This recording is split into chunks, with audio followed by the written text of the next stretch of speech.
घुटना, कंधा या कमर, चाहे जैसा हो दर्द, डॉक्टर ऑर्थो आपको देता है दर्द से पूरी आजादी, एक भरपूर जिंदगी।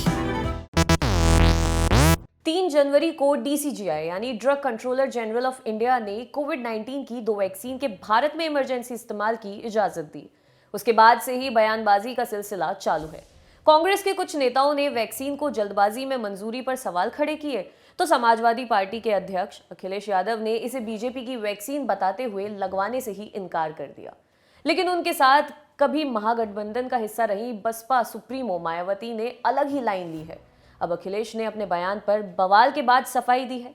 अखिलेश यादव ने 2 जनवरी को प्रेस कॉन्फ्रेंस के मीडिया के सवालों का जवाब देते हुए कहा था, देखिए मैं तो नहीं लगवाऊंगा वैक्सीन, मैंने अपनी बात कह दी और वो भी बीजेपी लगा रही है, उसका भरोसा करूंगा मैं। अरे जाओ भाई, अपनी सरकार आएगी तो सबको फ्री वैक्सीन लगाई जाएगी, हम बीजेपी की वैक्सीन नहीं लगवा सकते। अखिलेश यादव का अब एक नया बयान सामने आया है, जिसमें उन्होंने कहा है कि उनका सवाल वैज्ञानिकों और डॉक्टरों पर नहीं था बल्कि बीजेपी पर था। उन्होंने कहा कि उनका सवाल ये था कि गरीबों को वैक्सीन कब तक मिलेगी।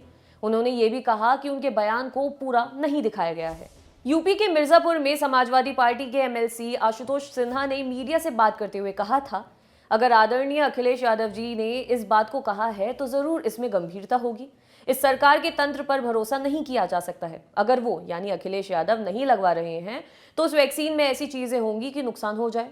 बाद में कह दें कि जनसंख्या कम करने के लिए लगाई गई है वैक्सीन, नपुंसक बना दे, कुछ भी हो सकता है। केवल सपाई ही नहीं बल्कि प्रदेश की जनता को भी वैक्सीन नहीं लगवानी चाहिए। कोरोना वैक्सीन को लेकर सपा का क्या स्टैंड है, इस बारे में हमने बात की पार्टी के प्रवक्ता नावेद सिद्दीकी से। उन्होंने फोन पर कहा, अखिलेश जी से 2 दिनों से मेरी मुलाकात नहीं हुई है, लेकिन उन्होंने कहा है तो जरूर कोई लॉजिक है। वो बिना लॉजिक वाली बातें करते ही नहीं है। अब हम ठोस सबूत के साथ उतरेंगे मैदान में, कुछ तो है तभी वो चीज निकल कर आई है। जहां समाजवादी पार्टी अपने नेता के बयान पर कायम दिख रही है, वहीं बीजेपी इसको मुद्दा बना रही है। बीजेपी प्रवक्ता डॉक्टर चंद्रमोहन ने कहा, सपा का बयान वोट बैंक की राजनीति है। ये वो लोग हैं जो कोरोना वॉरियर्स पर हमले के समय हमलावरों के साथ थे। ये सब भ्रम पैदा करने की कोशिश है, लेकिन जनता भ्रमित नहीं होगी। Drug controller general of India के निदेशक वीजी सोमानी ने कोरोना वैक्सीन से खतरे को लेकर कहा है कि इस बात में तनिक भी सच्चाई नहीं है। उन्होंने कहा, हम कभी भी ऐसा कुछ अप्रूव नहीं करेंगे जिस पर हमें सुरक्षा संबंधी चिंता हो। टीके 110% सुरक्षित हैं। बुखार, दर्द और एलर्जी जैसे कुछ दुष्प्रभाव हर टीके के लिए आम है। ये कि लोग नपुंसक हो सकते हैं, पूरी तरह बकवास है।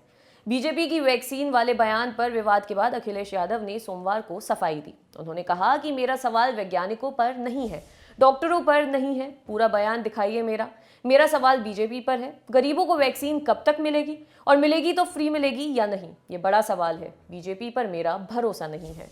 आपके लिए खबर लिखी थी हमारे साथी वरुण ने। अगर आप ये वीडियो फेसबुक पर देख रहे हैं तो हमारे पेज को लाइक करें और यूट्यूब पर देख रहे हैं तो हमारे चैनल को सब्सक्राइब करें। देखते रहिए दी लल्लन टॉप। शुक्रिया।